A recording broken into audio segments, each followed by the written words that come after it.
Hi YouTube, it's Alan Sagano. I'm the president of ADS Consulting Group, and today's topic is about using GPOs to map network drives. So GPO is group policy, and as you may know, if you work on a corporate network, a lot of times like you'll map different drives, like your F drive might be your client directory and your G drive might be your payment directory, or anyway, you've just mapped different letters. We ran into this kind of weird thing with Adobe Reader, and also I believe it's also the full version of Adobe. If you're viewing a file from a server that has a map drive, the symptoms are you'll open it up, it'll be fine, but then as you start to scroll to the bottom, the pages are just blank.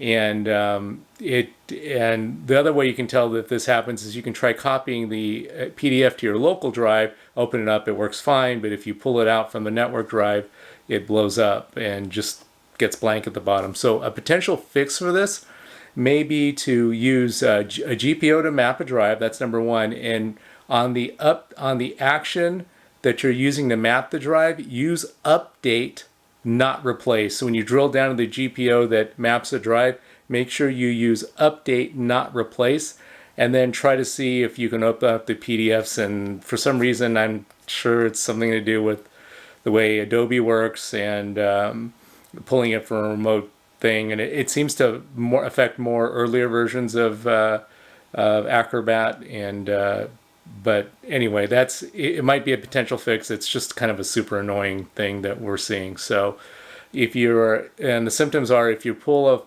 a PDF from the file server, access from this file server, the pages go blank, then maybe you can try mapping the drives with the update and not replace action with the GPO and see if that fixes the problem. So if you run into that, maybe hopefully you've stumbled upon this video and it might be a easy fix. If you like this content, please boink hit the subscribe button, boink hit the like button. It does help out the channel. If you need help updating your GPO that maps drives, you can send an email to info@adscon.com. I'll put a link here. We'd love to help you out. That's it. Stay safe out there, and we'll talk to you soon. Thanks a lot.